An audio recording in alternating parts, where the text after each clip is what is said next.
UAP, unidentified anomalous phenomenon.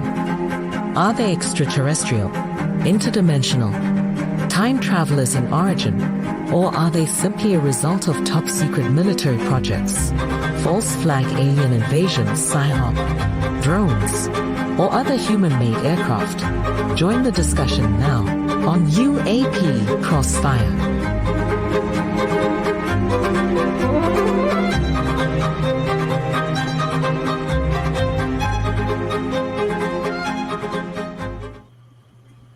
Well, good evening and welcome to a very special edition of UAP Crossfire on KGR Radio DB with my co-host Don Ecker, Chris DePrano, and Dan the Padre Carlson. We're going to have a very special guest tonight because of my somewhat crazy schedule that on my primary job and a lot of travel that's coming up and some schedule conflicts coming up for our special guest. We are together on a off day doing a special recording. Going around the horn. Any special remarks from my co-host before we bring our guest on? Just to say it's getting cold up here in Buffalo, New York. True to its nature. It's the fireplace is going, the windows are shut, the summer furniture is put away, and we're expecting snow anytime soon. Oh, my. Well, here in sunny Southern California, the painful shot. It's been unseasonably cool. So basically, we've been running a 2-dog night in bed. Oh, so, 2-dog night. With that being said, yes. Which led to the name of the famous rock and roll group of the 60s. Which was 3-dog night. 3-dog night, which is a really bad one. Don, just for those that don't live in your clime, what's the temperature that causes a 2-dog night in your part of Southern California? Upper 40s, lower 50s. Upper 40, lower 50s. That's Chris DePerno wearing shorts and rolling around. We're still wearing shorts and short sleeve shirts in that weather. Yeah. Dan, I'm going to probably have to ask for a special prayer of intention at some point as we go further into our shows with the convergence and divergence in temperatures. Well, without any further ado, let's bring our special guest on. For many listeners of KGR Radio, they will already know John Burroughs. I consider John a very close friend, fellow veteran. As far as I'm concerned, has distinguished himself in many, many ways in the service to this country, like my co-hosts have. And I am really, really touched that John reached out to talk to us and to bring this forward. He has an important timing that's going on with this message, and it's a real honor to have you back with us, John. Welcome back on board. Thanks for having me on, guys. So, John, I'm going to ask you, if you don't mind, to please set up for the few people that watch this program that do not know who you are, what happened, and then that'll set us up to where we are in the times that we're approaching and that you're facing. Sure. The Rendlesham Forest was what I was involved with. It happened in December of 1980, so it'll be 44 years in December of this year. I was a young airman, first assignment. It was an E3. And I kind of want to set the stage when I describe what happened so people can maybe understand a little bit more about how technology could have played a part in everything else.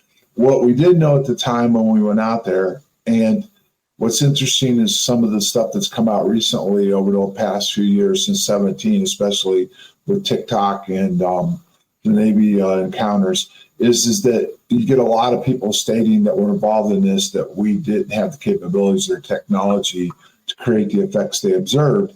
Some of it was disingenuous, possibly because they had to keep it quiet because of classified stuff, just like when there was mention of the radars being manipulated and stuff later through good research people did. They discovered that we have countermeasures that can affect radars and stuff. We have airplanes and different technology that can actually make the radar show something that's going on that really isn't. So some of it could have been explained pretty easily right away when they started talking about the equipment and the effects it had on it, because the United States clearly has that ability, but also our foreign adversaries do too. But going back to the Rendlesham incident, what we found out after the fact, and after I started feeling I started getting sick right after the event, and years later it really got bad and ended up having surgery and stuff, was that right outside our back gate they called it the British Roswell incident, but in fact, there was British's Area 51 that sat right outside that back gate. And some of it's just knowledge that's been there forever. They developed the death ray, which developed the radar. They were involved in nuclear technology. They had all kinds of technology they were working on. They had the Marconi facility back there. They were working on SDI at the time, which most people thought that SDI didn't even come on the page until after Reagan became president because he made it public. But in fact, SDI was being worked on in the 70s, including drones and everything else. So when we went out there that first night, and I'll describe as we went along what happened, we really felt like what we saw. We never really, that I remember, especially the first and the third night I was involved, none of us really said immediately we just encountered ET or aliens. We just couldn't come to grasp based on what we knew we had for, technology and stuff, what we just saw, where could it have come from and how could it have happened. So when we encountered this stuff, we were just kind of taken aback. We didn't know what to say when we were going to get brought in, because the fact that we went off base in the first place, we were authorized to go off base, so we went off base, we had some kind of encounter, and then came back to the base, and we didn't know how to explain it. We couldn't explain what we saw or what took place. So in essence, I'll set the stage. It was Christmas night. It was our last midnight shift.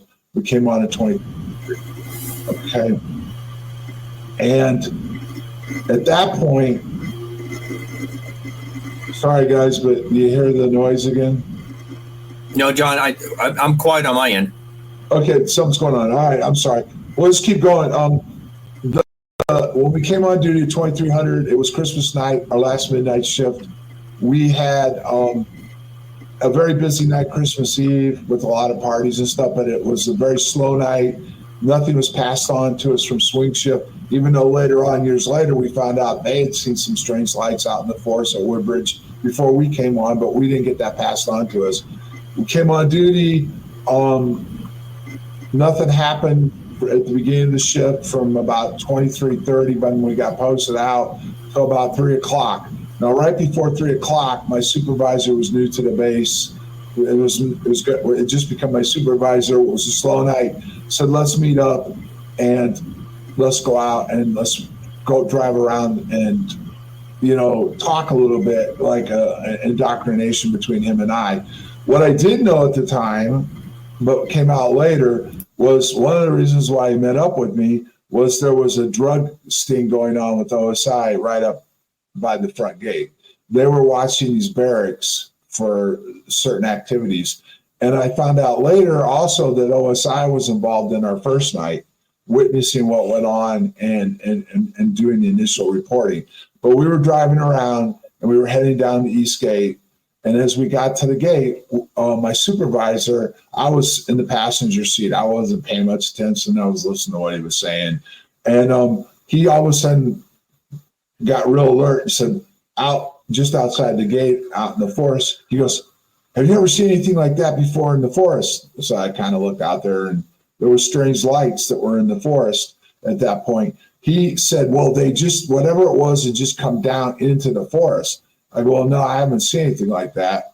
And I didn't know him very well, but what time I spent with him afterwards, he was very by the book, very reserved.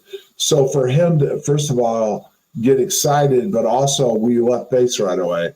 We opened up the gate. We drove down to the end of the road because we wanted to see what was going on, because there was a brief discussion about what do we do? Do we call it in? Because it was right outside the perimeter of the base. So we decided we'd get a better idea of what we were dealing with. So we drove down to the end of the road. I jumped out of the vehicle. Immediately, it didn't feel right. There was just something that he was even in the vehicle, felt like, I don't know, I want to say we felt dangerous, but we just felt uneasy. And there was static electricity in the air. So we jumped back in the vehicle because we hadn't, told anybody we were leaving base. Go straight back up to the base, closed the gate, got on the phone. We didn't call it in on the radio. Talked to the desk first because it was a direct line to the desk. And the desk sergeant thought maybe we were screwing around with them because one of the frequencies that night was they were doing Christmas music over the frequency. Everybody was trying to keep everybody up, eating away, after it being Christmas night. So he transferred me to CSC, and we he described to them what was going on. And immediately the comptroller took it seriously, but he immediately drew everybody's attention to it because he came over to radio call for the security supervisor to come down to meet with us at the gate. And he said, the law enforcement patrols are seeing a UFO. So you know what that did? Everything just stopped. Everybody got wide awake. Everybody started listening to the radio. The Christmas music stopped. And he came down, observed what we were observing, which was strange lights, different colored lights in the forest. The forest was lit up like in a white light, and got on the phone and described what was going on. Now, I wasn't privy to the phone call. By this time, I was still standing at the gate. The gate shack was, maybe 50 feet, 40 feet away. He came back out and said, shift commanders authorized us to go off base to check it out. They called some radars. They initially went through our radar system, and RAPCON picked something strange up that was over the area, and they confirmed it with Eastern Radar that something was strange seen over the area on radar and disappeared into the forest. So for all the people over the years that said we didn't have the authorization to go off base or shouldn't have left off base, it was a gray area, but because of the fact that radar picked something up and then disappeared into the forest, and people don't understand, especially back in 1980, it's a much more developed over in England in that area now. Not necessarily the base is closed, but Ipswich and all that. It was out in the middle of nowhere. They only had like 1 or 2 patrols that covered that whole area of British police, and the fire department was miles away. So we went out to investigate. The local authorities were also notified immediately, and they eventually did have some people come out. But we got out there, we went out into the forest first. Now, as we were leaving, it came over the radio that also Heathrow Tower had confirmed something was over the area and went down. So there were 3 of us that went, the security supervisor, his rider, and myself went in a pickup truck into the forest to see if we could figure out what was going on.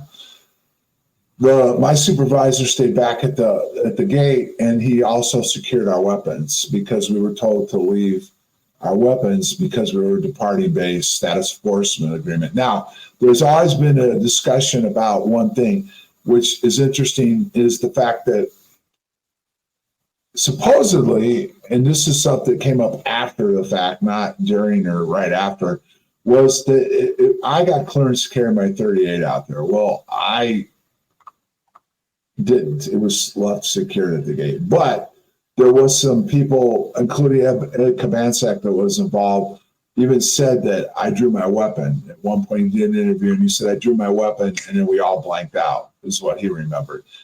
As far as I remember, I was not armed. But we went into the forest, and we went so far as we could go on a road, and there was a fence that blocked us from going any further. We could still see the lights in front of us, different colored lights.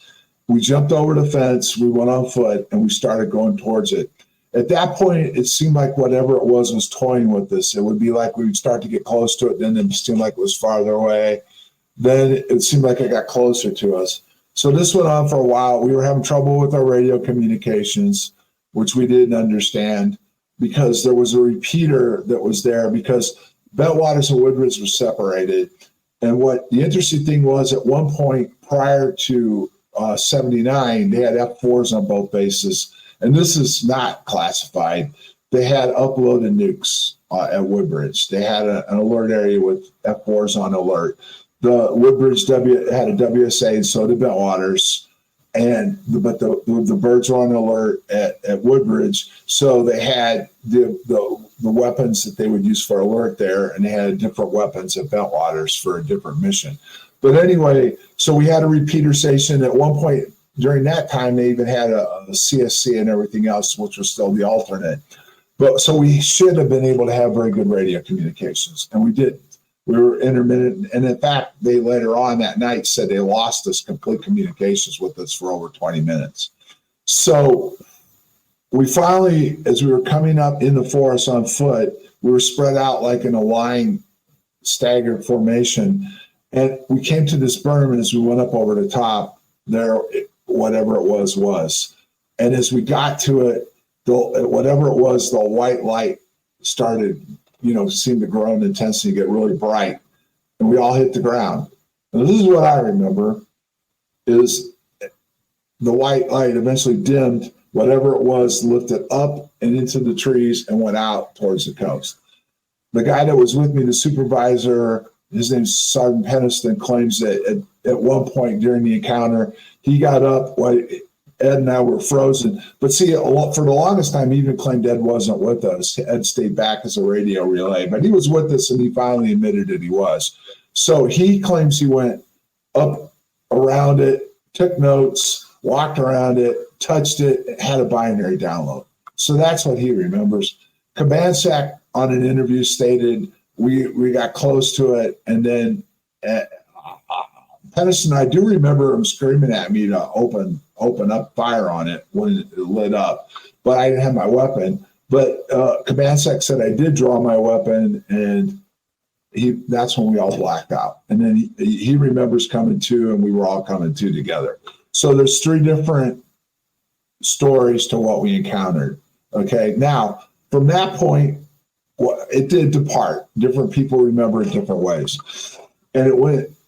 What everybody agrees upon, it went out into the farmer's field and towards the farmer's road in the second field. So once we gathered our bearings in different ways, we could see something down from the field down by these houses. They call it the farmer's house. That the owner of the property didn't live there. There were cottages, and somebody that managed the farm for him lived down there. So we saw something strange down there. And one of the stipulations that they've always talked about was a debunker came forward and said we were fooled by the lighthouse. Well, I went back over there years later just to confirm this. You could not see the lighthouse from Eastgate. You could not see the lighthouse from where our first encounter was. And the lighthouse did not sweep the forest. So there was no sweeping light. Never mind, whatever we saw, there was different colored lights in it. We got close to something. But then the lights were down by these cottages. So we jumped the fence and we went in through the field towards the cottages. And when we got to the cottages and crossed the road, that's when we saw a beacon light that was sweeping around. Now, I can't speak for Peniston. Ed was his first night. I'd been there for a year and a half. I knew there was a lighthouse out there, but I'd never seen it before from where I'd been. And I'd never been in the forest or down in those fields. So seeing that beacon at first was something new to me, and it's something new to Ed. And Peniston, he never talked about that. He's never really talked about that other than he said he knew the lighthouse was there. So we did split up at one point for a short time. He went to the left and Ed and I went to the right. But at that point, right before we split up, we saw some weird lights streak across the sky in front of us. So we went on foot for, it seemed like a long period of time. And that was where the radio communications completely were lost. And we eventually got out to this area that overlooked the coast. Now, not never being out there, not understanding the ramifications of this, we could see a lighthouse, and that was the beacon. So we made that clear in our statement, Ed and I did, that we identified the lighthouse. Now, what's interesting is when I went back over there, from the time it started at 3 o'clock till the time we got back and met back up with the people was 04:45. I remember that. And our watches were 20 minutes slow, which was interesting to when we got back there. But the fact is, we went back and went over this area that I remember, and even getting to the area where we would have saw the lighthouse, like I remember seeing it. There's no way we could have gotten from where it all started to the area and back in the time frame.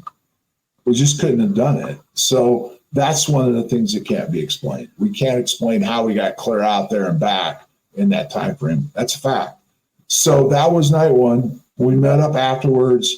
we got a debrief real quick, or a briefing. The shift commander wanted to hear what happened. And then we went out to the area on our way home. And there were people out there, the British police, different people from our organization were out there, including the operations officer, and they were looking at the area. We found some impressions in the ground in the area where the encounter took place and damage to the trees.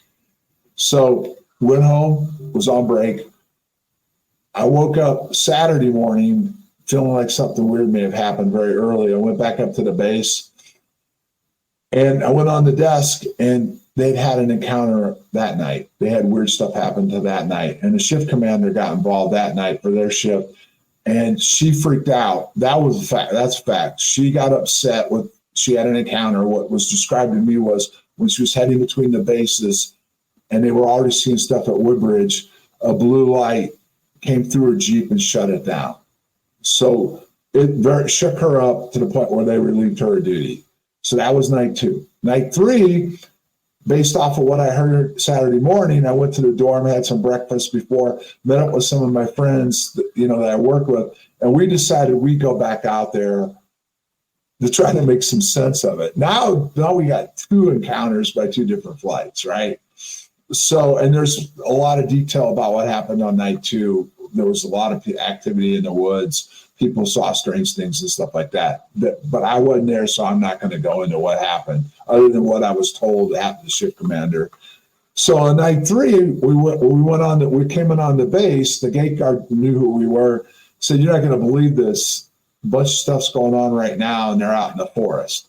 So I went down to the East Gate, called CSC because it was manned, and they notified the party was out there, led by Colonel Hall and Master Sergeant Ball, and Lieutenant England were the 3 cops that were out there. And you can hear on the radio that it comes over the radio on Halt's tape that we have Airman Burroughs and 2 other personnel requesting the rendezvous. They said, "Negative, not at this time. We'll let them know when they can meet up with us." But we were allowed to go from the gate to the staging area they had. And so they were out in the forest. We were in the staging area. And right before they were coming back and we were allowed to go forward, something weird really happened. Some blue lights in the sky, where we saw them in the sky above the tree line in the clearing area. One of them broke down towards us, shot past us, and went by these light owls they'd set up. That light owls lit up and went dark again, and the light owls weren't working. They weren't on. And it went through this truck where one of the guys that was with me jumped in the truck. He freaked out because it was coming at him. So, and then from that point, we were allowed to go forward and meet with Colonel Hall. At that point, we had a conversation, and there was a weird light, a big orangish, hueish light is the best way I can describe it. It appeared in the distance, started to come down into the trees and kind of come forward to where we were standing. And at that point, Hall asked me, "Is that what we encountered the first night?" And I said, "I'm not sure. I'd like to get a closer look." He allowed me and another sergeant by the name of Vistenza to go forward. He had him go with me. He was on duty in uniform. I was in civilian clothes, and we had a radio. And he allowed us to go forward towards it. As we were going forward towards it, it seemed like whatever it was came closer towards us. And as it was coming closer to us, we got on the radio and asked permission through the tower. Could we proceed closer? Because it clearly was coming at us. And they said, "Go for it." And what happened next was we were running. The guy, Vistenza, was to my right, went down to the ground. He later said he was pushed down and held. And I remember getting close to it. And that's all I remember. He, on his description, said whatever it was came over the top of me. And I disappeared. I was gone. And then I was gone for several minutes. He's never clarified exactly how many minutes. He just said I was gone. And then I reappeared, and whatever it was and dissipated, went away. And I remember then getting close to it and standing in the field, and I'm looking at him, and he's on the ground, and I'm kind of like, "What?" And he's like, shrugged his shoulders and kind of described what he saw, and then we started walking back. And what's interesting is him and I both have no memory from that point what happened until after Sunday night, because this would have been going on in Sunday morning. We don't remember any clear what happened walking forward until Sunday evening, neither one of us. What's also interesting, through a FOIA, we discovered at 0320, which would have been Halt's tape was active till about 3:20, I believe, or 3 o'clock or something like that. But at 3:20, our command post called Eastern Radar wanting to know if there was anything on radar identifying. About 3:30 is probably when we went out there. Whatever happened, it was went on between 3:30 and 4, and then Halt just calmly closes out the tape. Now, there's all kinds of speculation and different interviews people have done and stuff. At one point, Halt said at one point something happened, and we were and Nate were surrounded something. But for the many years, Halt tried to deny Bastins and I were even out there and involved. But the tape he made himself identified Bastins and myself being out there. And now, just in the last few years, he's actually admitted that we were there and that we went forward and got close to something. But as far as he was concerned, he couldn't see enough to confirm or deny what happened to Adrian and I. So that's kind of the gist of the story that took place. Other than then the next, I was off the rest of Sunday. Monday I came in and I got put on the back gate that night, which I wasn't happy with. But there was a bunch of stuff came in Sunday night, and there was stuff going on in the woods on Monday and Tuesday. I was put on the back gate because of the involvement in the nights before, and was told anything that I saw, call it in, and I couldn't talk about it.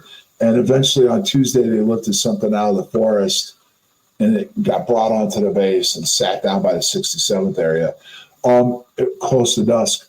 But also we had to write statements, and we had to meet with the command chain on Tuesday with the statements. And the three of us went in and saw Hall, then Conrad, then Williams. I did very little, if any, talking. Peniston was the supervisor. He was the one that talked. It was a brief conversation. What I remember is Williams telling us that they're looking into it. They'll get back to us if they need anything. Other people have said that we were brought into OSI, interrogated and all this. I have no memory of being brought in to OSI or being interrogated. I can't say it didn't happen, but I don't remember ever being brought in. I remember the statement and it's going in front of the chain of command. So that's the kind of gist of what happened over those 3 nights and the initial stuff afterwards. Well, John, I apologize that my mic might be causing some of the issues that you're getting on feedback, so I'll be going on and off the mic. I'm going to swing it around to the co-hosts first, and then I got to circle back with a couple of questions just to bring us up to date on what you just asked us. I have just some questions, if you wouldn't mind me asking, 4 of them specifically. You mentioned when you, I think it was your first night that you encountered that there was static electricity in the air. How did that manifest itself to you? All I know is that when I got out of the vehicle, and I didn't really say it when we were going forward at certain points, it just felt like a tingling, thing, like if you were rubbing something and it was like a little bit of a shock and static electricity. I mean, it wasn't anything more than that. It just, the air had like a static in it. It just seemed, everything seemed weird. Like I've said over the years, when the incident started, as far as when that first time, and then when we went out there and was around it, even on night 3, everything seemed to slow down. Everything seemed different. But as soon as everything was over, it felt like everything was back to normal. Now, can I add something to this? That plays into time dilation. That's all I want to say right now about that. So go ahead. When the radio communications went out, was it simply silence when you tried to communicate, or was there some kind of noise? They claimed they couldn't reach us. We couldn't reach them. So we were reporting as we were going along every 5 minutes. And all of a sudden, we were trying to reach them, and it was dead silence. And they said the same thing. They lost complete. In fact, we found out later that they sent out a party to find us. And that's another whole story that I can't confirm 100% other than what witnesses said took place. You mentioned the presence of fighter jets nearby. Was there any other aerial presence that night over the forest? No, on night 1, no. There was nothing everything was locked down. The base was dead. I mean, there was no preparation for this on night 1. Night 3 was a different story because night 2 happened, and at that point, the People started wanting to know what was going on outside of NATO base. But night one, everything was locked down. It was as quiet as I've ever seen the base Christmas night. So, and there was no fighters there at that point. The F-4s had left. The A-10s were there at that point. So, when the object lifted up and disappeared from your sight, was there any sound, any sense of motion of the air, like wind, any other? No. Interesting. Okay. And then finally, my last question was, you mentioned that they appear to have removed something from the forest. Did you ever learn what it was that they removed? Well, that's another whole story, because the longest time that was part of the debunking story. 67th was pararescue, and their job was that the pilots, something happened to the pilots in war, they'd rescue them. But even in peacetime, we had some incidents where a couple aircraft collided. There was some pilots that ejected in the North Sea or went down. They would go and retrieve the pilots. But they were at one point involved with the rescue. That airfield, Woodbridge Air Force Base field, was and eventually it was used for the shuttle. It was a backup landing site. But prior to that, the Apollo program, it possibly the trajectory at some point, it could splash down in the North Sea. So they had an Apollo capsule there they trained on, but the Apollo program was gone. And the shuttle program was just starting.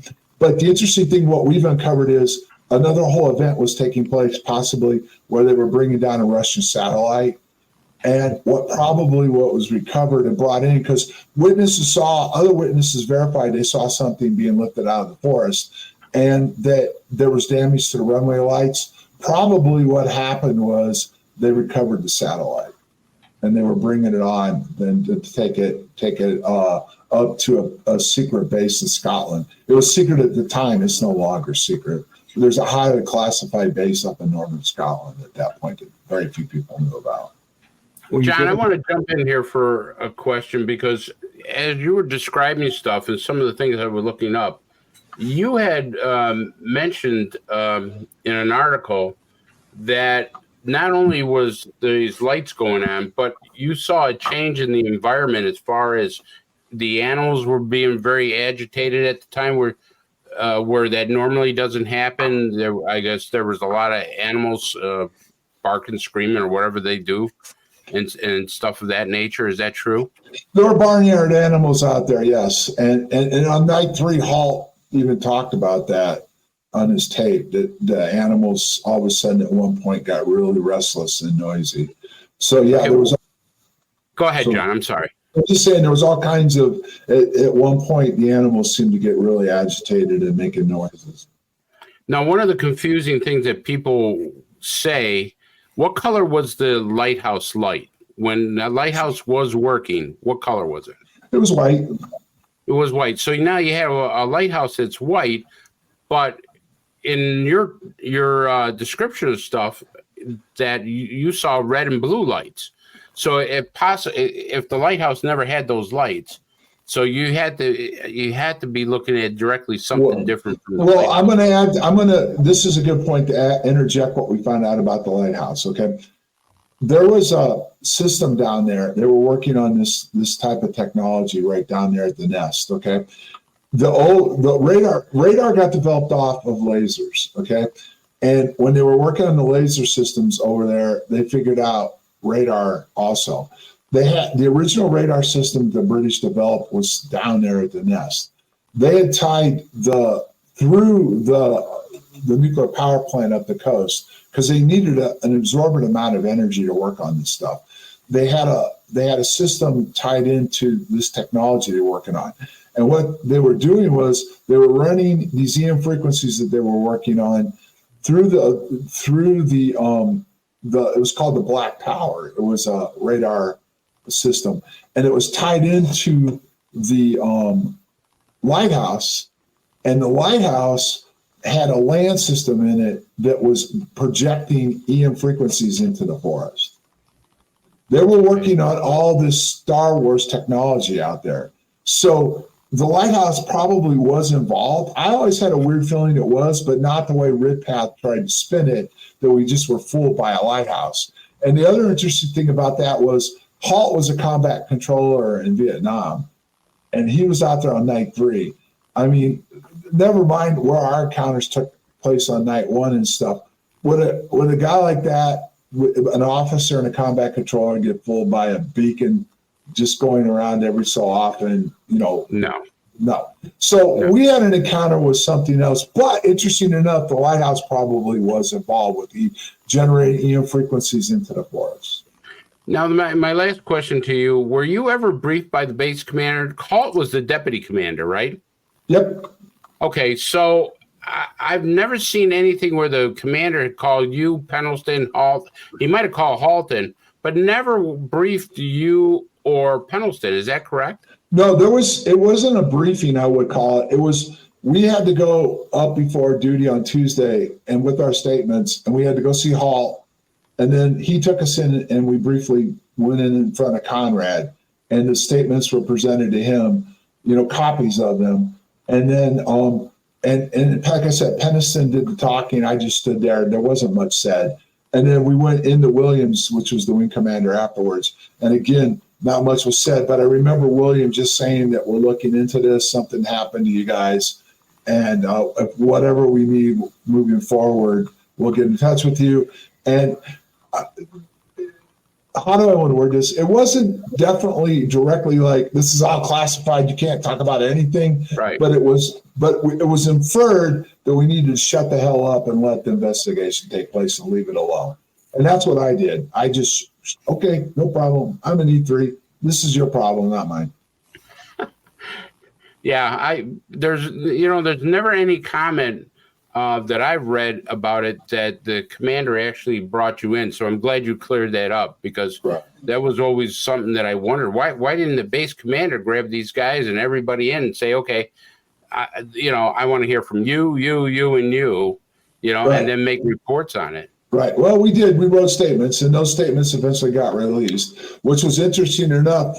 Halt's memos got the dates wrong, and he'd always stuck to those dates for a long time. But he actually debunked his own memo, because the initial statements finally got out. He had copies of them and released them, showing that it had started at December 25th at 0300.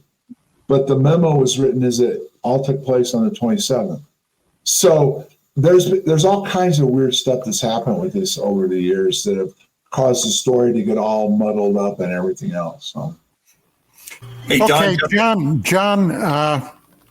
as you mentioned, in a few weeks, it's going to be 44 years since this incident occurred. And what many people today that might remember this case, and those that were not around at the time, have no idea of what the political situation was then. It was very touchy, okay? The Soviet Union, there was still a Soviet Union then, had invaded Afghanistan. Poland, one of the Warsaw Pact nations, was basically in the middle of a revolution. A name out of history you might have heard before, Lech Walesa, okay, who later ended up becoming the president of Poland. They were trying to get the Soviet Union the hell out of their country. Now, there was a lot of fear that the Soviets would do what they did in Hungary in 1956 by invading Poland with their armored forces. Thankfully, that never happened. But nobody knew what might occur. Nobody really knew if the Russians might take this opportunity to invade Western Europe. Now, RAF Bentwaters, Woolbridge, was a forward operating base with tactical nuclear weapons. And one of the fears might have been that in the event hostilities break out, the Soviets would send in Spetsnaz forces to neutralize the base. Incidentally, if you don't know what Spetsnaz is, it's Russian or Soviet special forces. They were some very, very bad boys. So there was a hell of a lot going on. Now, if you know anything about this UFO field, you will know that UFOs, UAPs have always had an inordinate interest in nuclear weapons. John, my question, or one of my questions is, did they seemingly show any interest in the nuclear weapons storage area? Okay, let me shoot some holes into that theory, okay? All right, sorry, Don, but it's a fact. Nothing was going on. We weren't on alert. There was no briefings going on. I'm not denying there was some tension, but the only concern that was going on at that point for our base was the IRA, which you failed to mention. There was a bunch of IRA stuff going on. It was highly active during that time frame when I was there. And there was some concern the IRA could pull some kind of shenanigans. But we were in normal alert status. The planes were all covered up, locked down. No one was working. So really, there was no tensions. Now, I've been in areas when the shit's going to hit the fan. And that's not what was taking place. It wasn't taking place prior to the incident and never happened after the incident. In fact, most likely the reason why the Soviets didn't go in the first place was because there's a new sheriff about to come into play by the name of Ronald Reagan, and they knew what would happen if he was the president. He wasn't going to put up with it. So at the end of the day, I did not personally witness any kind of interest in the facility that was located at Bentwaters. Okay, there has been some reports by different people that some weird activities did take place in that area. And Halt's gone as far as saying publicly, which shocked me, that there was some kind of issues with one of the ordnance that was inside that facility.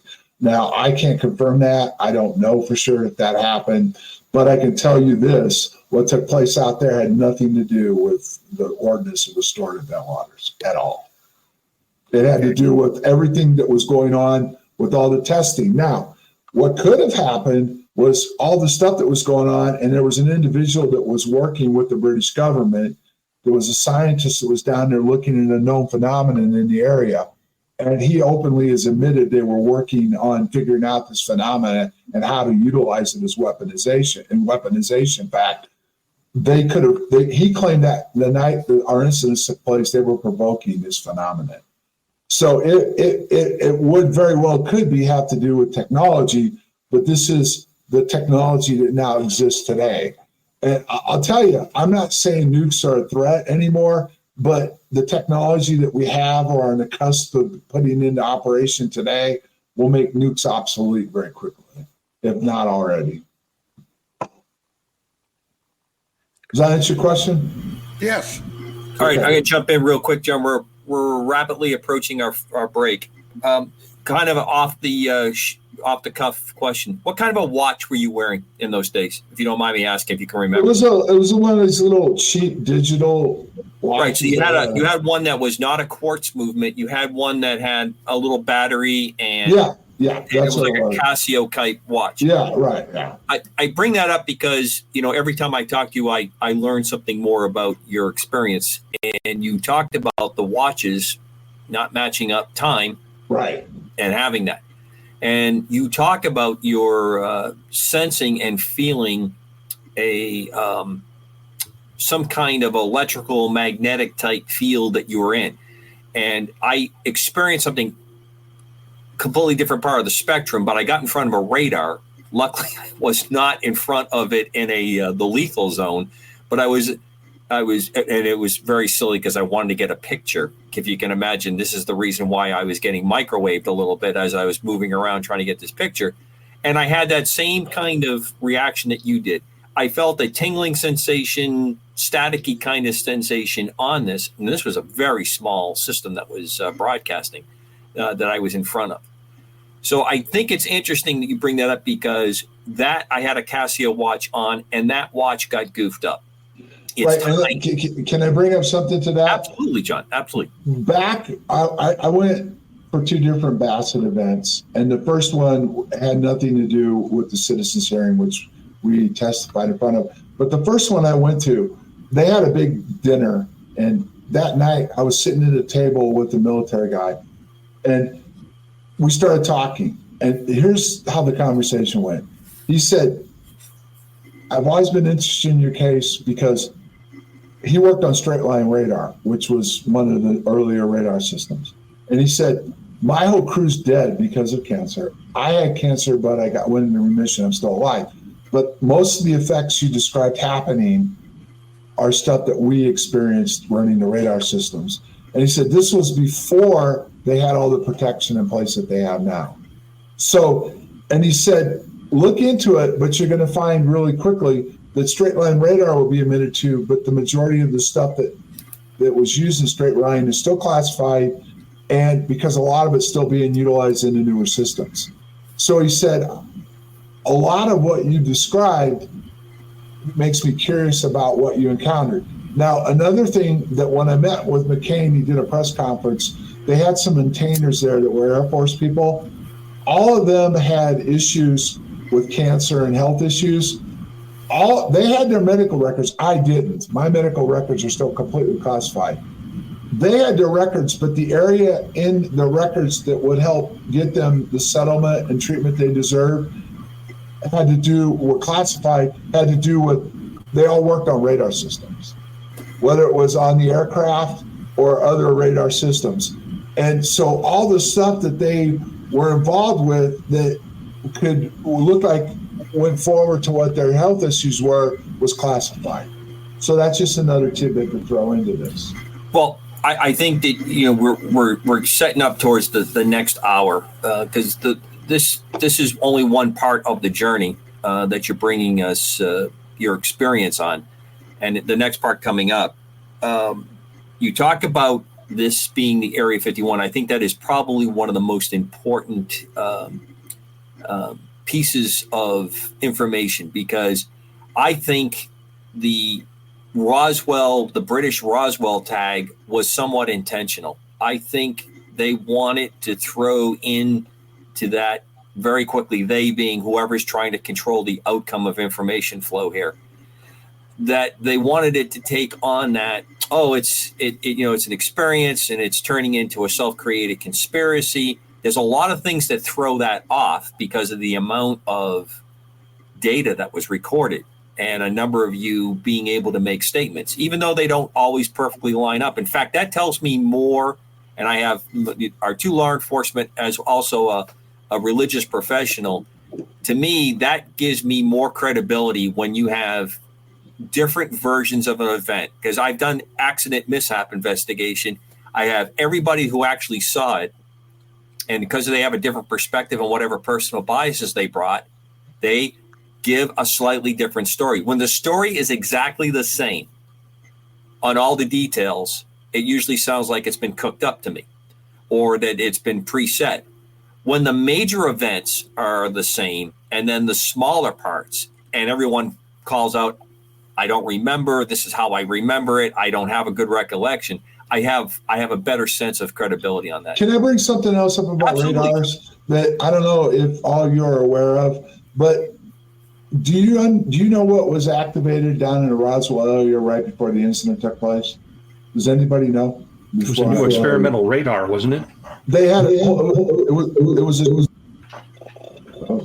was a triangular radar system that was set up because they had issues on the East Coast, and they had moved it down to the desert around the Roswell Air Force Base, and they were utilizing it. So right before the Roswell incident took place, a new radar system, one of the newest ones was actually just the beginning of our radar development and stuff, took place right down there. It was just had been made operational right before the event. The particular type of radar you're talking about, John, I believe is the backscatter radar that was trying to use over the horizon so that you could detect airplanes and missiles that were low by bouncing signals off the ionosphere and off the different parts of the atmosphere and get curvature. We have one that sits up here not too far from where I live in Cape Cod. Right. That worked. There were smaller units of that were coming out, and of course, can I bring something up about that? Right outside the back gate, most people aren't aware of this. It was shut down. The big system was shut down. It was called Cobra Mist, and they put it there, and they've spent all this money, and we have the documents, and they could never make it work properly because there was inland interference interfering with the system. Well, they shut the system down prior to our incident, but the SRI team that came in to figure out what the problem was stayed. They had smaller units that were being developed and worked on there and being utilized at RAF Bentwaters and Woodbridge. So again, we have this type of radar system over the horizon of radar that had advanced since the 40s coming into play in our event. One more thing I wanted to throw into you, John, for a little clarification, as well as maybe expand a little bit. You talked about the Bentwaters H-853 unit. Knew many of the pilots that flew there. I flew a sister unit out of Germany. A little bit after your time in England is when I got to Europe. We practice often, but especially the Bentwaters crews had some interesting shaped devices that they would hoist. And one of them was the F-111, FB-111 capsule, because that airplane did not eject seats. It ejected a whole capsule out of the airplane. And long story short, it was designed initially to be a lifting body of types before they made it or used just solely the parachute. The capsule itself, the crew ejected out of that plane. And that was a key plane for deep strike work out of England into the then Soviet Union, as Don was talking about. So you had to be very cautious when you lifted it, because when you were flying it under a helicopter, if you got maybe just about 65 miles per hour, about 60 knots, it would actually start to lift up underneath the helicopter. It would start to fly with it. So you had to practice with it often to not get yourself into difficulties where it would get airborne underneath the helicopter instead of just being a tow device. So that the unit you talked about and recovery of strange things, and going back to what Don's talking about, a standing mission for almost every Air Force helicopter outfit in the European theater, as well as most of the Army units as well, was dealing with Spetsnaz types insertions. Now, I realize that that's not probably what, I agree with you, that's not probably what happened here, but there's a lot of activity going on. And when you brought up the IRA, I had a little static electricity, because that was that and the Bonhoeffer folks on the main part of Europe were the two groups that we were constantly running with. So, can I bring it? Okay, I'm sorry. I was going to say, I'm going to hold you up. One more thing to highlight before we go to break. We got about 5 minutes. You definitely have concluded your knowns, and you have freely seemed to accept your unknowns in this. Was that a fair statement? Yeah, I'm not going to, the best way I can put it is, if I have hard evidence on something, I'll tell you it's hard evidence. There is some speculation. Every event you ever go with, unless you're behind the scenes in intel and you have all the information, you know what I mean? Even in these documents, they're left somewhat open to interpretation. But I do stick with the facts, and I'll tell you, like, for example, there's some weird stuff that happened under hypnosis and stuff. I'll make it very clear it came under hypnosis, or this is what I think you can relate to based off of what this document said, based on my experience in the military. All right, we've got a couple of minutes left, so I'm going to set one more stage for our second hour. Is it fair to say, John, that when Christmas breaks, things really get shut down, right? I mean, yeah. Most people are taking leaves. The single folks usually are the ones that are manning gates.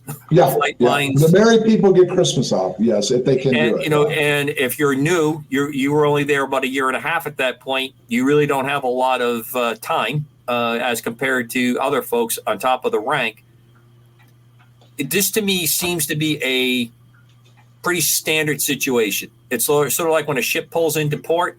It's usually the most skeleton and youngest of the crew that's standing there to keep the plant going up. Same thing happens in the base when you're in that. Would you agree with that as the setup? Right. Yeah. No, it is. And we were really shorthanded manning wise, so very few people were allowed on break. And what they did do is they ghost some posts over the break, and then the married people got the time off over, and then the young kids got New Year's if they wanted it off. But I want to add two things real fast that before we go to break. first of all, Colonel Wicker was the commander of the 67th. He was an expert in recovering down satellites. Okay. Right. And one other thing that came up, and this is something I wasn't aware of till later, and was confirmed by OSI to me that was involved. There was, not during the event, but after the event, they captured a couple of Soviet agents that were out there during the aftermath that were in the forest area. Now, Halt has gone as far as saying they were frogmen, but the OSI guy just confirmed that there were 2 special operations Soviets that got captured by the British after our event took place over those 3 nights. So there was all kinds of covert stuff going on. Absolutely. But it wasn't a mass, attack or anything. And the other thing is we didn't change our alert posture after either. Right. Nothing. I always found that very interesting in this situation.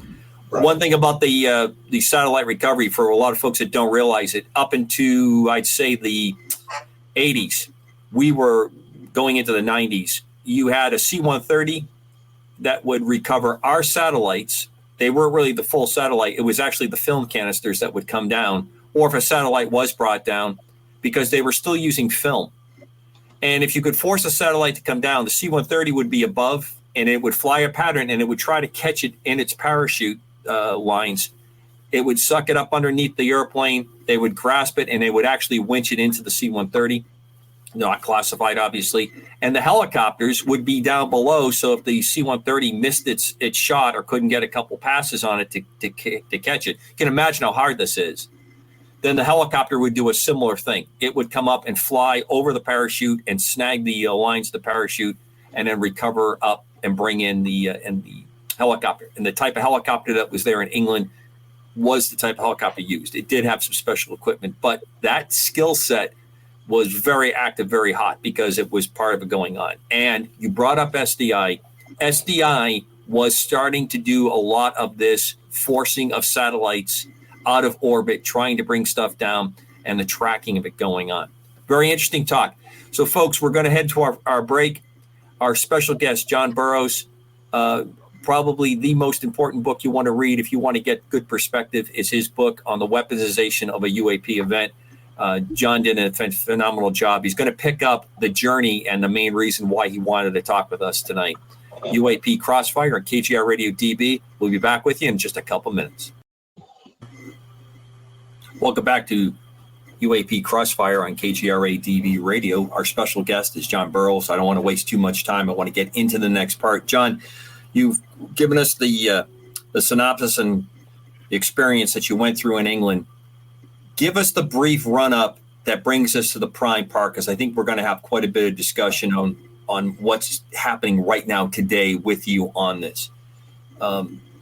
Explain that journey that you went, because it involves your physical reaction to this event, the absolute battle that you had to go through to get care and to get this noted. It's no small omission that your and many others' records remain classified on the sections of your encounters. This is not an unusual pattern that's gone on. And the PTSD kind of issues that are associated with this. You've had a physical manifestation, but I'll bring this up for the audience.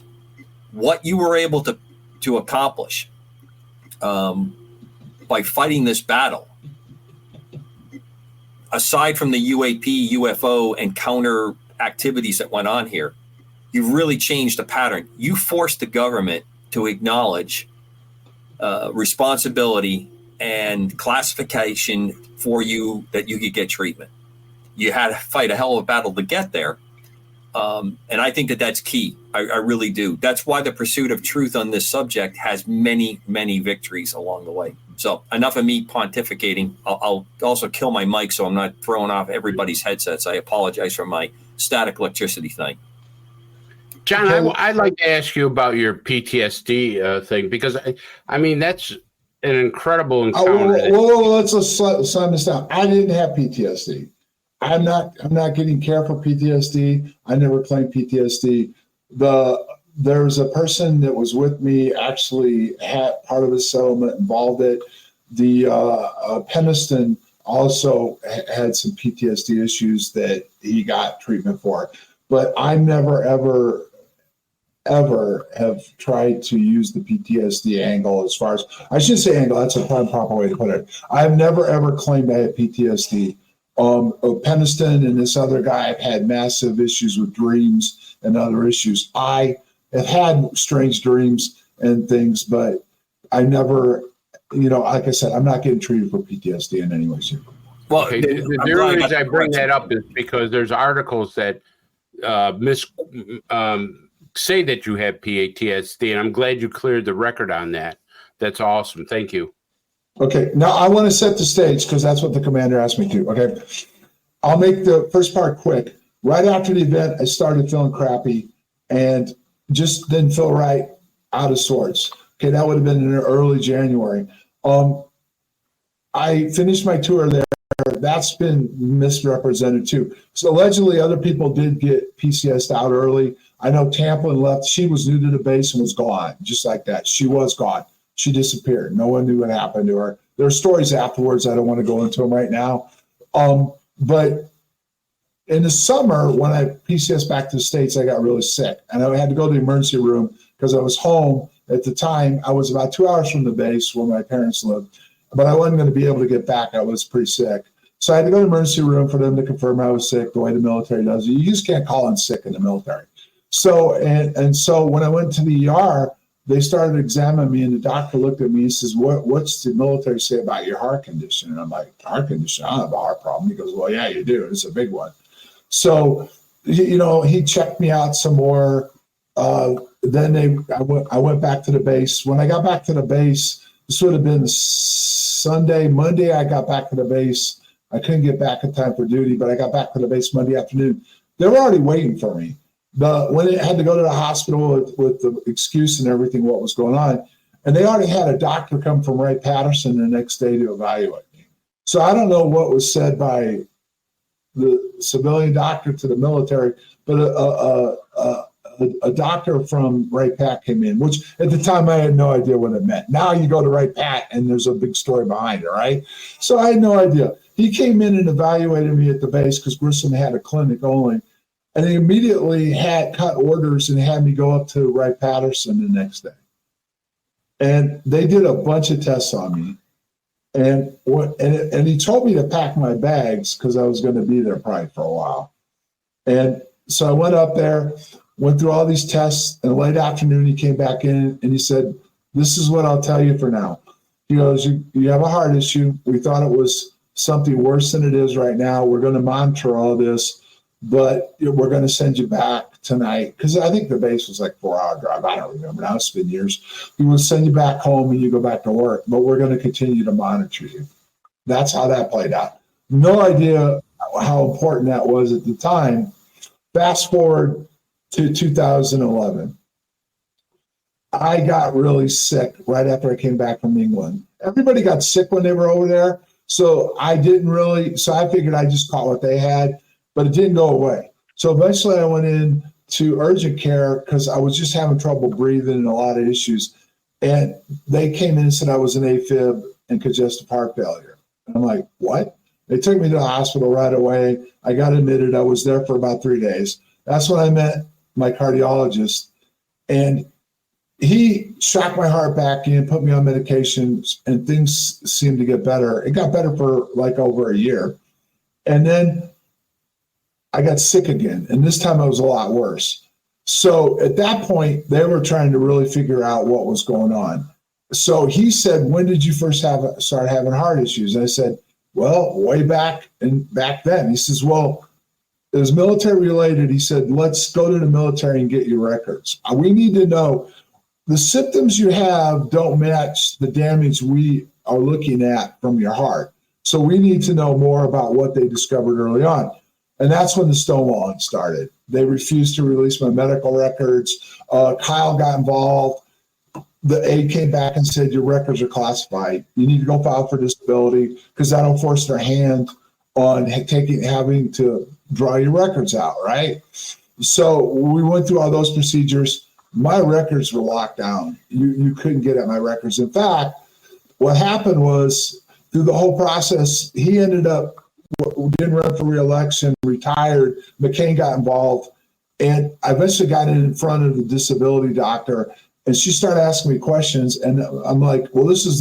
She says, well, none of this can be possible because you weren't even in the military then. I go, what do you mean I wasn't in the military? I came in '79. She goes, you're not in the military until 1982. I go, are you kidding me? She goes, no, that's what we have the records for going forward from 82. So again, I wasn't sure totally what was going on. I go, well, here's a record of me coming in and paying. She looked at her eyes, got big. She goes, that's above my payroll. I can only evaluate you on what I have in front of me. So a couple of months later, I got a letter from the VA denying my claim because I wasn't in the military until 1982. That's how it started. Really started getting crazy, right? So McCain started forcing the issue. They came back with this fabricated DD Form 214 that said it was 82.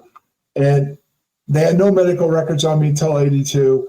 But they weren't going to release those even. All my medical records have never been released, even, everything. So the fight started. Eventually, they were able we did a lot of things, finagling and stuff. We got them to admit I was in '79. So they said after the denial, and I filed an appeal. And during the appeal process, there's people that can have access to help you. They saw the VA and the DOD were holding records back from me and my senator. They were keeping them. They weren't allowing them to be released. So we filed a FOIA on that. We filed a FOIA. We found out about the classified records section, which most people didn't know about. And there is a classified records section that all your records that involved in classified incidents, not just whatever I had happened to me, but all events are held in this particular section. So we found all this out. So they said reapply. They issued a generic DD Form 214. And Cobra, you know what a real DD Form 214 is? It shows everything. It shows your from the minute you stepped in to the minute you stepped out. Everything. I never got that. That was all. That's been held. So I got a generic DD Form 214, and they said resubmit it based on this. We'll reevaluate it. You're probably going to get some compensation. So that's took place. Then the next thing that all of a sudden happened was they came back and said, thank you for the withdrawal of your appeal. Your case is closed. That's when it got real ugly because McCain personally got involved and said, look, we're tired of the runaround. Either you start getting this handled or I'm going to open a hearing on Bennett Waters. So that's when it got really interesting because they had to bring in somebody inside the VA that had access to classified material. Because normally a case, they can evaluate your records, but the VA wasn't getting access to what they needed to evaluate my claim. So they brought somebody in, but they were saying they didn't have access to everything. Now, the case manager that was involved, she said the DOJ got involved and they were stonewalling. And they said they didn't care if McCain was involved, whoever was involved, his stuff is classified and it's not going to be released. But eventually I did get my settlement, based off of a bunch of stuff that went on behind the scenes. And the fact that Christopher Green got involved and this whole group that we're going to talk about next got involved too. But this was really crazy stuff that almost is crazier than what really happened during the event. You know what I mean? This got dark and deep and into the bounds of classified areas. And I got to meet people and get involved with people that most people don't ever get to talk to or be involved with. So, John, I'm going to ask you quickly, and I'll let the co-host jump in. The mention of Bent Waters, causes a reaction. This is being handled by the VA, where it's obvious that, to me, it seems to be an administrative ploy, because, as you said, most people in the VA don't have a security clearance. They don't generally deal on this. You have paperwork that's missing. And then when paperwork is found, there isn't an aha moment. So very, very quickly, what do you think happened with this encounter? What do you think was behind it? You opened up the show talking about the Navy and with the Nimitz and its encounters with flying vehicles off the coast. what do you think you encountered? Do you think you encountered technology, advanced technology that we were doing testing? Because to me, it seems like a perfect night to be fooling around in the forest of England around Christmas when, there's 2 times that the Soviets should have attacked, right around the Christmas holidays and right around the Super Bowl. Those are the 2 times that we were probably in our worst shape. What do you think? Well, this is going to be hard to totally establish until we establish the rest of the story. But I will tell you this, okay? Based on what we've uncovered at the area, what they were working on, and one of the interesting things that I always found interesting was a guy by the name of Chuck Nacaro ended up, he worked for CNN, investigated the case. After the case, he went into EM technology and mind control and everything else. He did special assignments on that, left CNN, went to work for the government, and including Andy Marshall, probably nobody knows who he is. But he was the top think tank guy for exotic technology forever. He wrote the Soviet doctrine to bring them down. He trained all these people involved, all the Secretary of Defenses, right up to the last one under Obama. Bill, whatever his name was, can't think of his name right off the top of my head, but he was the last one who was a Republican that worked for Obama for a while. Gates, yeah. Okay, so he was involved in all this stuff, went to work for him.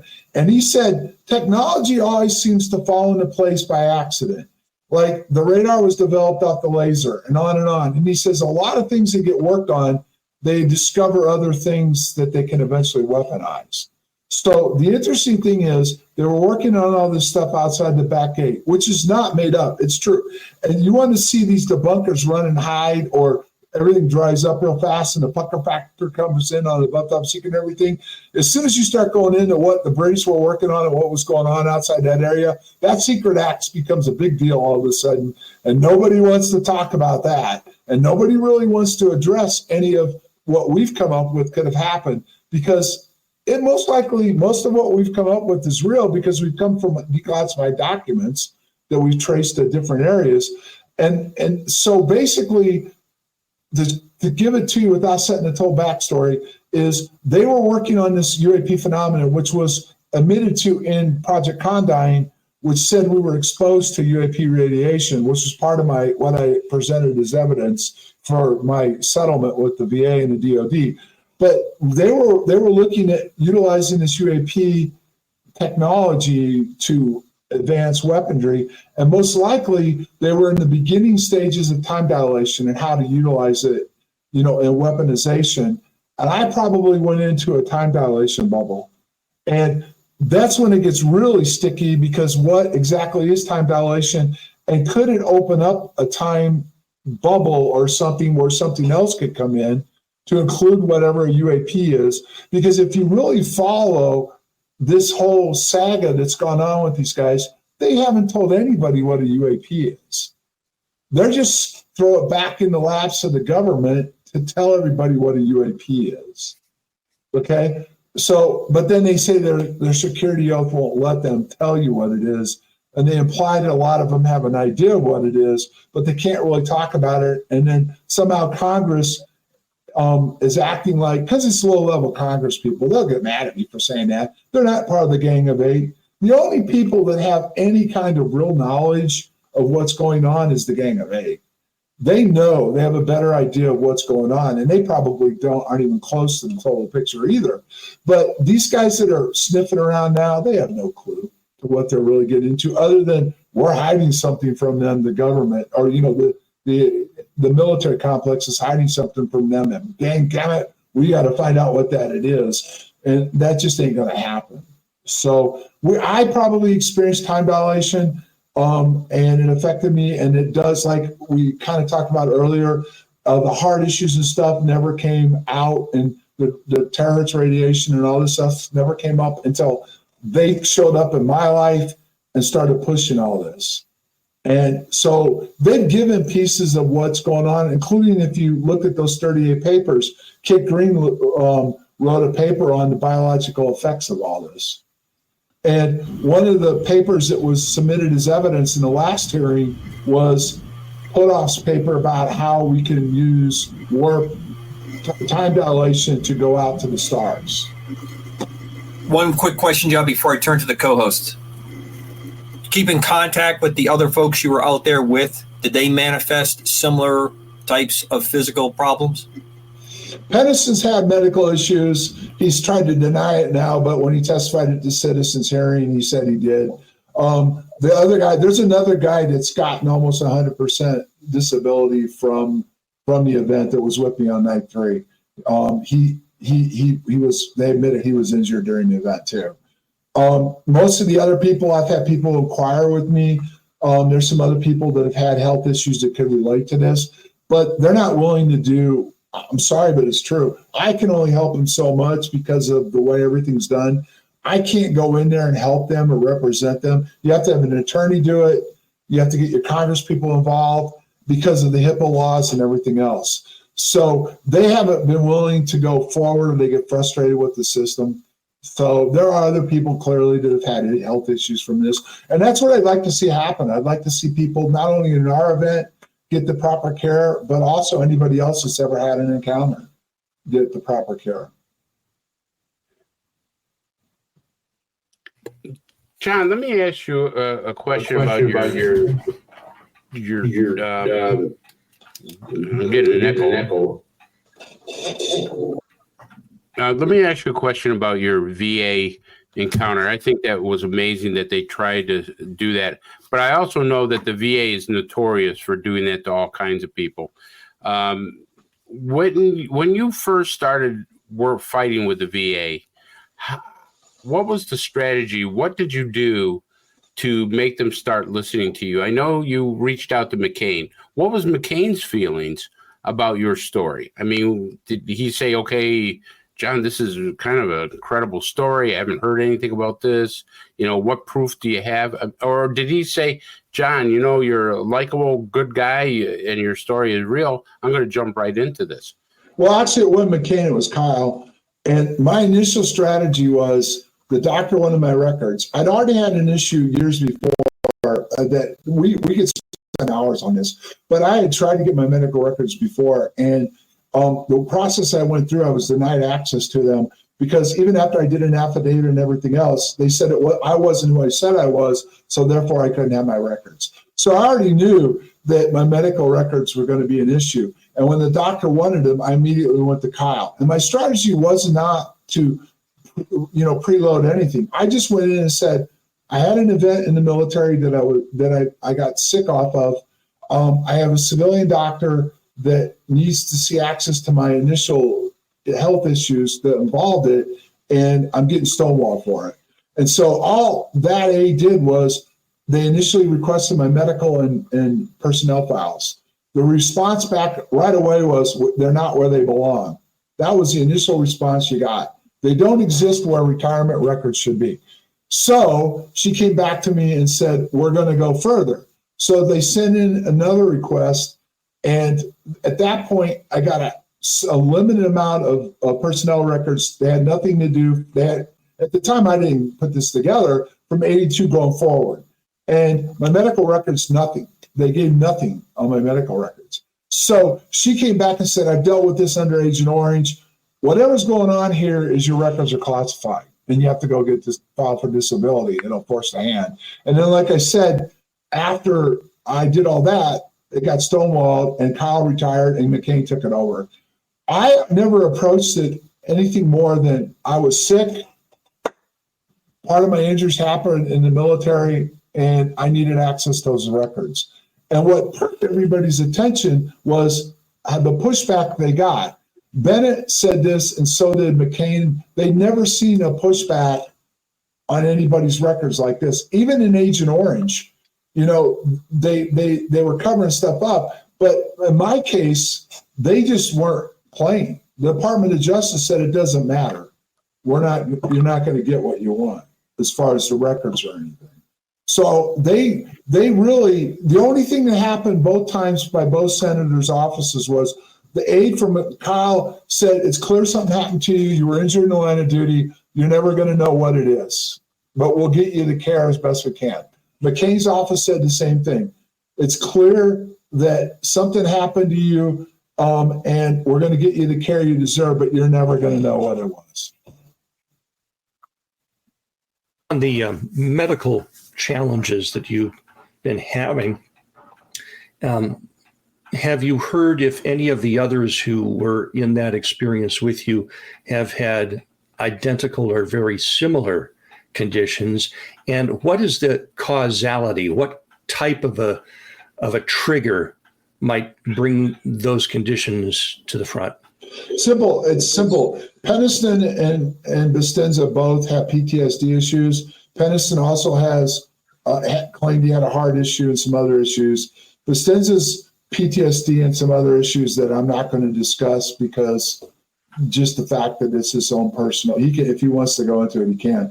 The issue that came to the forefront on this was when Kit Green showed up, and after we testified at the citizens' hearing, which again, this is another thing that you didn't know what was going on until later, was the whole issue came out in front of this committee about that I was injured, that my records were classified. None of them knew, other than Gravel knew about the classified stuff.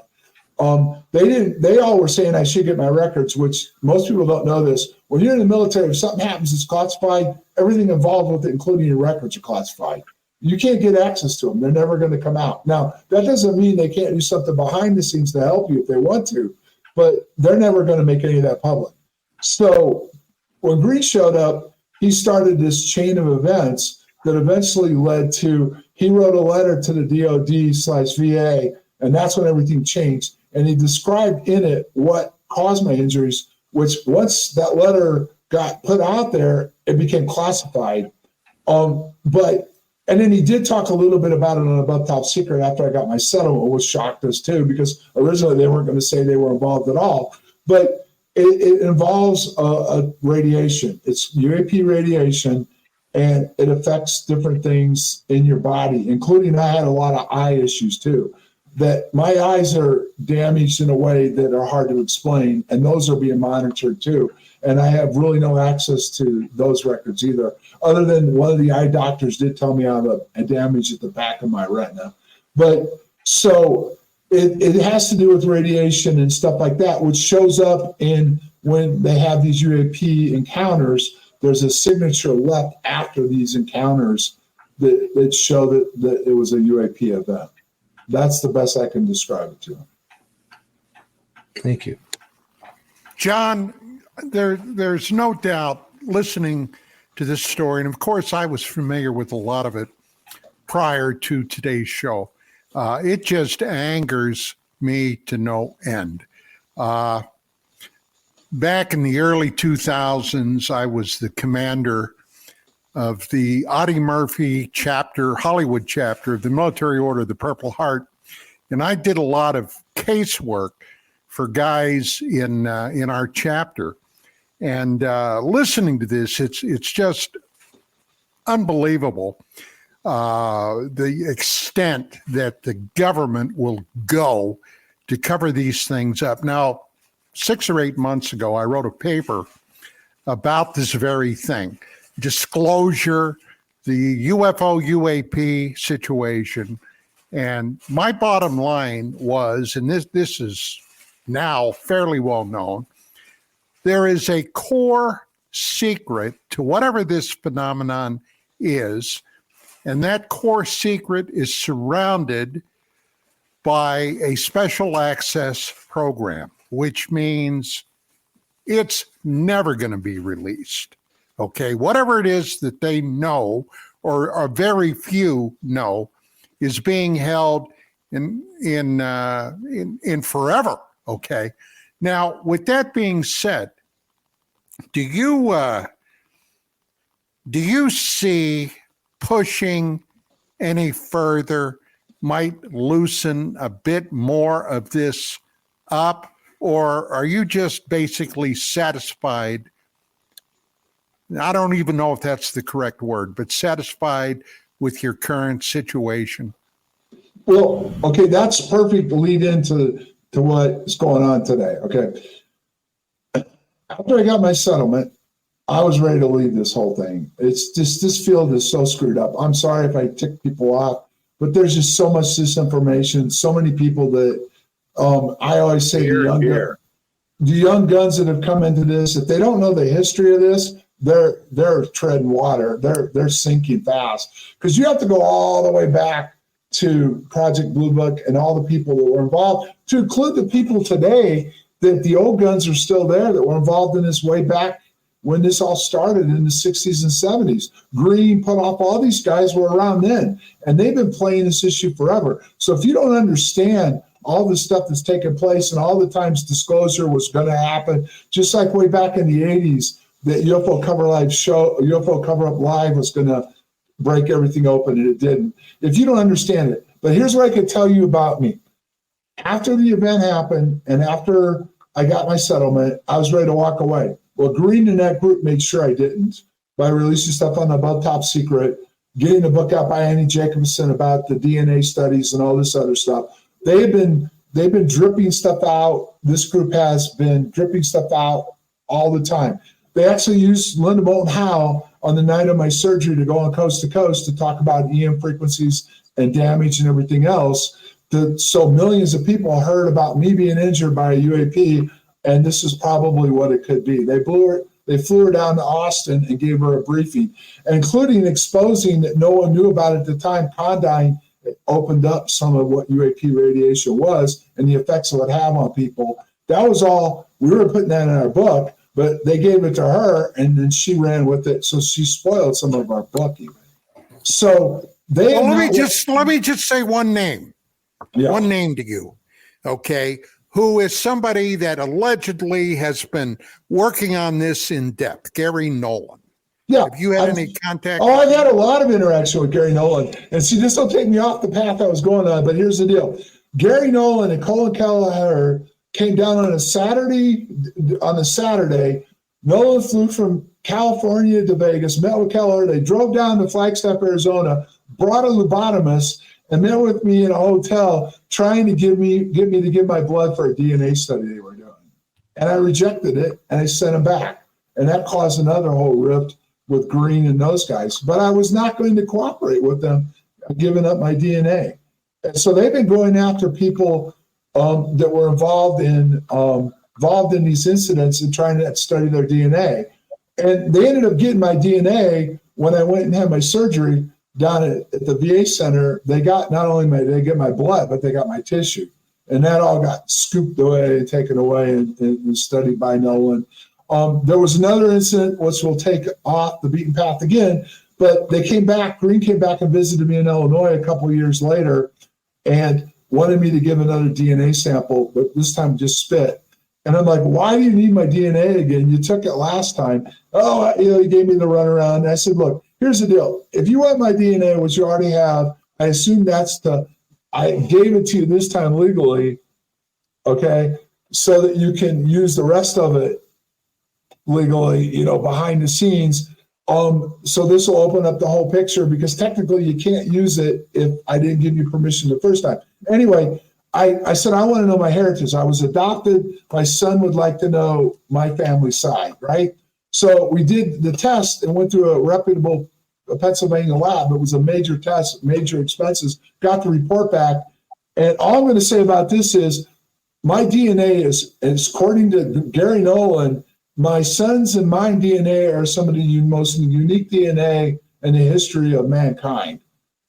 So yes, I've had a lot of interaction with them, but when you've asked me what I believe and don't believe, I can't prove any of what they said. I do have a report, but without me actually having that report duplicated in front of my own eyes, where I know where my DNA was from the time they took it till the time the testing was done, I don't support exactly what they said. And I've got it all in writing, but it would open up a huge can of worms that if you think some of this UFO stuff is dangerous, humanity is not ready for what they're looking at quietly behind the scenes. John, drive us back to the path that you were going on, because we're rapidly approaching, I think the real apex, the reason that we're getting. So here's the deal. When this stuff started happening, they approached me, and the government approached me through Congress. I had an individual that was interesting. He was a contractor, not an aide. He was an aide for the Gang of Eight committee with Rubio, but he wasn't a normal aide. He was a contractor. So I had a Zoom call with my lawyer with him. We talked twice. Interesting enough, and that's what was in the article, he actually admitted to me that he couldn't get access to the Bentwaters case or a lot of the stuff on me. And he claimed he had a pretty high clearance. So that was the first thing that came from him. He then wanted me to come to DC and meet with the Aero Committee with him. My lawyer wasn't going to be allowed to come up. He was going to meet with me and take me into the committee and then meet with certain people behind the scenes. And those people would have been the Gang of Eight.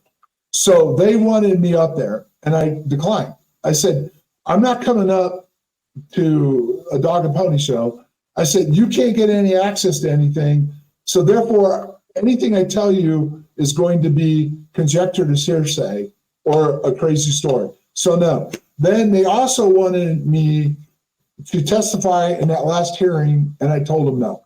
Okay. And now the big push that went on just recently was News Nation. Did everybody see the piece with Lua Elizondo? Did y'all see it? Did you see where they just dropped the dime on me and said my settlement was because of UFOs? They did no backstory or nothing. Well, they had approached me prior to the piece, and all they wanted was my documents to put with that part that I got a settlement from the government. They were using you for legitimacy to what they were going to. Yeah, but they didn't want to do any. They didn't want to do any backstory. They didn't want to do anything. They just wanted to say, "Here's a guy injured in the line of duty. Here's the documents to support it." So I didn't really politely, but they were told no again. Okay, so here's the problem in my case and a lot of this stuff. I talked with Grish. I talked with him before anybody knew who he was, and when he was working with the IG, and we had an in-depth conversation about a bunch of stuff, and they promised me certain things, but because I wouldn't go up there and meet with the congressional people and go on film for this classified secret thing they're going to put out later. There's some kind of documentary they're going to put out. It's going to blow this wide open. But anyway, I wouldn't cooperate with any of it. And ultimately, what this comes down to is they make up all these stories. And I say stories only because there's no supporting evidence. Just trust me, bro. I saw it. It's there. It's real. And you've got these congressmen running and congresswomen running around their head cuts off, wanting to know what's being hidden from them. Anything of value that may come out and they talk about publicly, well, we can't talk about that. It's got to go to a skip. Oh, but by the way, we can't even get a skip to discuss it with Grish, right? So these guys are all low-level Congress people that are never going to get access to any of this. And basically what they want me to do is go up there and without a backstory, just testify that I was injured in the line of duty and I've got documents to support it. Now, they have no other supporting documents. They can't even dig into the incident. They can't even produce my DD-214, the one that anyone else can get. I can't even get it. And then they want me to go up there. So then, yeah, there'll be a frenzy short term with the press wanting to know more, but there'll be no follow-up. The VA, when Billy Cox tried to follow up on it, said, we don't talk about individual cases. The DOD said the same thing, but we can tell you if you got a settlement involving injuries, it had to be in the line of duty. Well, that's what my settlement was for, injuries in the line of duty in the Rendlesham Forest incident. So again, this will be the same damn thing that's been going on day after day, week after week, month after month, year after year, that you got to trust everybody that what we're telling you is true with not the supporting evidence that's going to cause some kind of ripple down that may actually break something open on what we're dealing with. And anyone that believes that the government's going to give up their secrets and weaponization to include, I got a FOIA from the MOD to admit they're working on developing technology off of UAPs, but they threw everything at me saying why they won't go into who, what, where, because it involves secrets, it involves foreign nations that we don't want to know what we're working on, and it involves stuff that would, involve contract companies working on it. So why do I want to go up there and piss off the very people that quietly behind the scenes gave me a settlement for what I did when this is a dog and pony show with no evidence coming forward, other than I guess they somehow feel that by me going up there and saying I got a settlement is going to do something to change the whole. John, your experience and what you just laid down almost perfectly matches a close friend of mine, a contractor who worked on a contract that ultimately was held by the Central Intelligence Agency. Nothing to do with UAPs, UFO, that type of activity, but the kind of work that he was doing, the repair work, got him quite sick. And he fought a similar battle. He had a short stint on active duty military, was in the National Guard for a bit, and then he got into this type of work, and he had the same thing. And he was approached not by congressional leadership, not on the House of Representatives Senate side, but a large number of people who were preparing a lawsuit. And they didn't want his backstory. They just wanted him to stand there and say, this is what happened to me, and this is how I had to fight to get it. And he basically gave the same answer that you just did to me. Why would I ever screw this up when you don't really care about what the situation is? I'm not turning the key to open the lock. You want me to be the key that helps turn the lock closed so the door can't be opened. And that's what it sounds like that you're telling me. That this gets no gain. No, it doesn't. Look at Grish. Do you think he would have done it if he'd have known? He actually got some traction for the first time. And here's my next question. And I'm just being straight, and I get a lot of haters come after me. Why hasn't Lou Elizondo testified? He ran the program, but he's never testified. In fact, that was one of the reasons why I told him to screw off on their little documentary. I said, when's Lou going to testify? Well, he's not. Why? His handlers won't let him. I said, wait a minute. He's got handlers? That goes a lot deeper than being a project manager. And you're telling me they don't want him to testify, yet you want me to go out there and stick my neck on the line when I got what I asked for? And they told me very vaguely that the issue's closed. The FOIAs will never be answered. We're not going to tell you what happened to you, but we're taking care of you now. Now shut up and go away. And I tried, but Green and those guys won't let me. And the problem is that this is not going to work. They are never going. All these people that think disclosure's coming, it is not going to happen. It will. This next hearing will be a cluster. It will be a joke. Yeah. And if you have the people that started this will not testify, Hal Puthoff will not testify. He just put that thing out with Fox's thing saying, well, I was involved in projects that are so classified that they kill me. I go to jail for if I talk about it. Okay, great. Then why are you doing this in the first place? You know very well anything that might actually help the American public understand what's going on will never come out. So what is the ultimate goal? You to continue to get funding, to continue to work on these exotic technologies that very well may have to do with some kind of intelligence that's not the way it's been presented to us. It's not some biological being traveling in a craft from Zeta Reticuli. It's probably what Bigelow said. It's here, and it's probably some kind of energy. It's an intelligent energy. That's probably what a UAP is. That's my take, guys. John, one quick question before I let my co-host, the rest of us, jump in.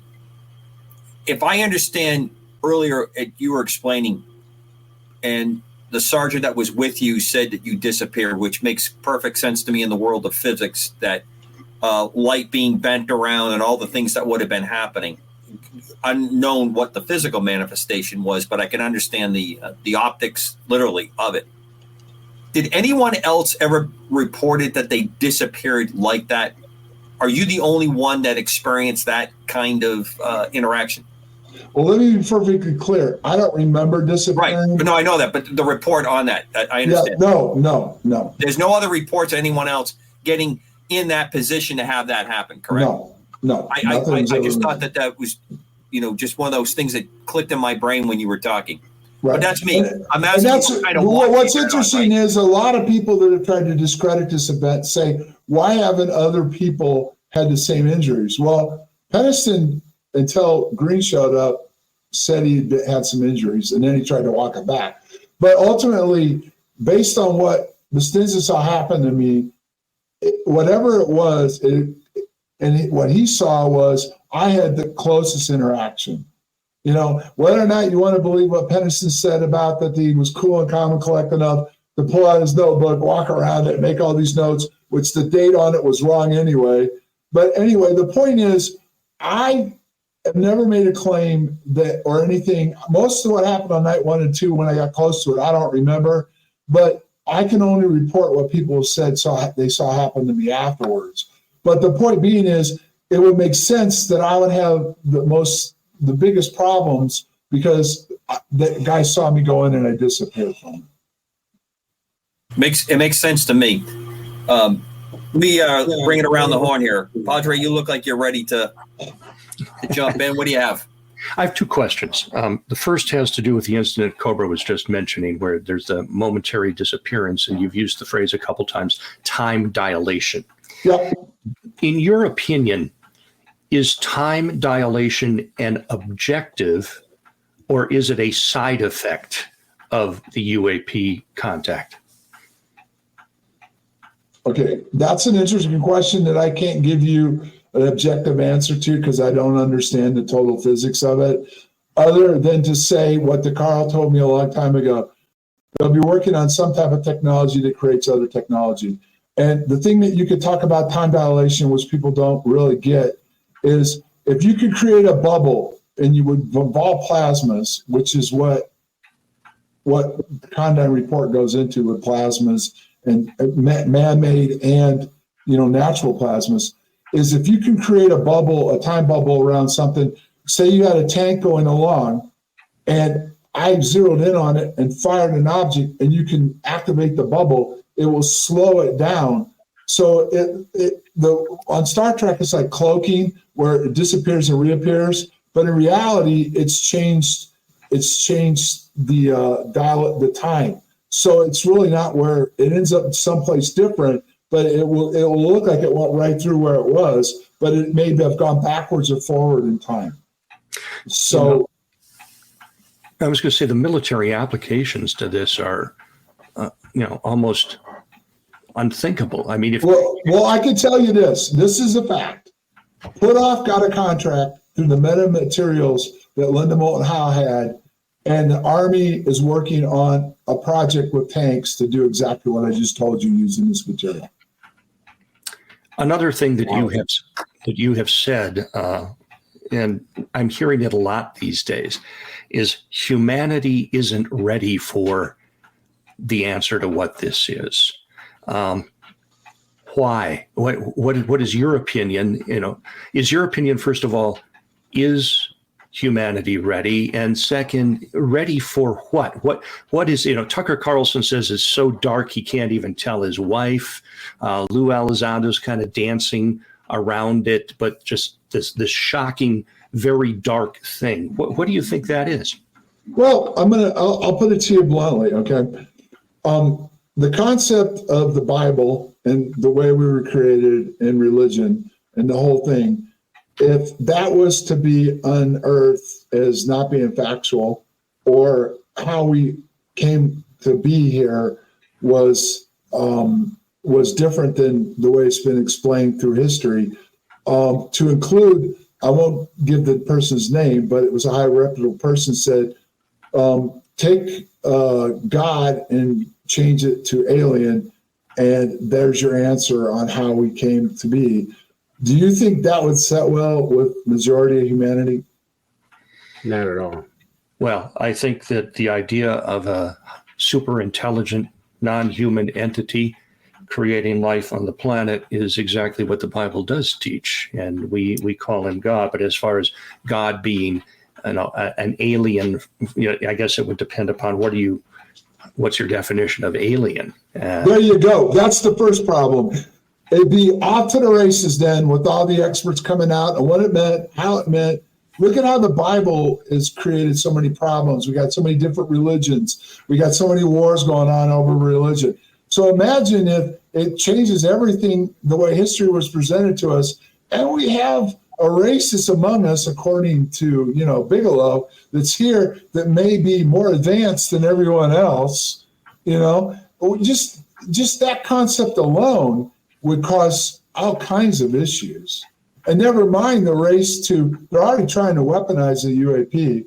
Imagine whoever controlled the ultimate power behind that, what kind of issues that would create. Unfortunately, humanity doesn't, and I mean the humanity that's in charge, doesn't look at the world as a place that they want to make safe and secure by love and caring. They want to make it secure by fear and war. So just imagine if all of a sudden this stuff broke out and it was possible, just what that might do to civilization and society. John, let me ask you a question on the time travel thing. The one thing that I read was that one of you touched the craft and they got a message, coordinates. Can you go into that, or is that just malarkey? Did that actually happen? Okay, to sum this up real short and quick. Okay, I was around Penniston when all the binary crap came out, and I call it crap because there's too many holes in it. For starters, way back when after the incident, him and I and Halt went over to England in the early 90s for Strange But True. He never introduced a notebook to Halt or I or to the crew. Now he's trying to backtrack and said he had it, and he showed it to the crew and they weren't interested. Anyone that wants to believe a film crew is going to fly us across over to Europe, and then he's going to produce a notebook with notes in it that are going to describe the event and the glyphs and the binary, and they're going to not take it seriously is there's a problem with that. Yeah. But the thing is that different people over the time had handled the notebook. The date was wrong, and Hall handled it, Fox handled it. There was no binary in it. The notebook didn't show up until the 20-year mark. That's when the glyphs showed up. People did their research and found the glyphs that were on equipment in a German company that existed before the notebook came out. Then when the binary came out, it was a loose leaf notebook, so he put the binary in, and he claimed he never put it in there before for anybody else, but he brought it to Phoenix for Prometheus Entertainment was doing Ancient Aliens to see it, which fell right into their wheelhouse, and they ran a whole hour piece on it. So the binary didn't exist till the 30-year mark, and people did research on that, and they found these codes that were on an ancient website 3 years before he came out with them, to the T on the writings he put down. I saw the binary. He never could get the story straight early on about how many pages he had. And one of the pages, he supposedly got this right away and was writing it down. He actually crossed out some of what he put and then put something else there. I never really imagined if I was getting a download, I would fast backwards and change what I put down. There's just a lot of holes to it. It did come out immediately afterwards, so I don't support it. I tried to, but I just couldn't. So the fact that he tried to keep Ed out of it for a long time until he slipped up and admitted he was with us even made it hard. And Ed don't remember him getting up and walking around it and touching it and all this other stuff either. So, I mean, a lot of his story is I have a problem with, but he clearly experienced something. And if you go into Condyne, an interaction with the UAP will cause people to see it differently, perceive it differently, and actually could be injured by it and have issues with it. So it's possible some of what he said happened, but there's a lot of it that I am very suspect to. How's that sound? Thank you for clearing that up, John. Well, while we have a moment here to interlude, I'm going to ask everybody real quick, does the name Perry Spencer ring any bells with anybody? Most of us probably won't know it unless you're a complete geek like myself. So, John, no, it's nobody in the field. But you talked about technology leading to something else. Perry Spencer was a radar engineer who had a candy bar in his pocket. And when he was getting close to this bench test they were doing on radar, that candy bar started to melt in his pocket. Now, I don't know what else. I've heard this story. I've heard the story in the microwave. Sure, it's a microwave oven. Nobody really knows his name, but Right. and that became, and now we use microwave in ways for navigation, air traffic control, final radar because of the fidelity that it has for landing it, automated landing on aircraft. I just wanted to throw that in there, that the breakouts, the spin-offs, I think is the word that NASA used to use in the 60s and 70s, why we need to sink money into the space program, because you get all these other technologies that come up. And I think that's verifiable. But I always like to bring him up because people don't realize in that story, being physically exposed to that and having this happen. I wonder what else possibly happened to him. But this is why we have one of the more modern conveniences that we have going on. John, you look like you're ready to jump in. No, I'm good. The only thing I would ask John at this point is, John, when I first became professionally involved in this field, now almost 40 years ago, I was simply convinced of the nuts and bolts aspect of it. In other words, physical objects coming probably from other star systems. But as time went on, my thinking involved quite a bit. And one of the things that have transfixed me on this is the idea of the possibility of interdimensional travel. Now, from another dimension, another universe. Now, if there's one group of visitors here, I am convinced there are multiples, either coming, going, staying here a bit, whatever. And even the Pentagon, if you believe some of the stories I've been exposed to, is convinced that this phenomenon is demonically based. Do you have any thoughts about any of that? Well, interesting enough, another pastor got involved in this very early on when the story broke. His name's Raven Shea. And his first inkling was that we dealt with evil, that we were dealing with evil. Again, it's hard to say. It's hard to say for sure exactly what's going on, because those are going to be secrets that are never probably going to come out unless whatever we're dealing with wants them to come out. And what I mean by that was whatever we're dealing with, they could spill the beans. If there's really something there that's intelligent, then they could spill the beans. I mean, they could keep whatever our government's trying to hide and stuff. They could be the ones that could break this open, I guess, whatever. And it could be very well that they have, but here's an interesting concept, because Green and Nolan and those guys are studying the mind and all this other stuff. What if they told us every day and our mind just can't handle the truth?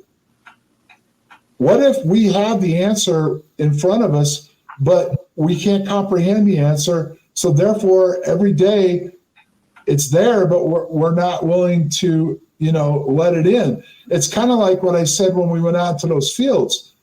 I really couldn't explain it because it didn't match any of the technology that I was aware we had. But later on, we found out we were working on that already. Like those blue lights Halt and I saw were probably plasmas that were probably natural, somewhat natural, and some of them we had created them there off the phenomenon, and they were controlling them with lasers. But the bottom line is if our minds aren't ready to comprehend what's here, then that may be one of the reasons why we don't know what it is. John, we're down to our last couple of minutes. I'm going to throw with this last question because my take is a little bit askew from what you conclude there. I have a feeling that a group of self-appointed betters have decided that the rest of us can't comprehend this and they can't control the outcome. And I think that's why the information is being held the way it is.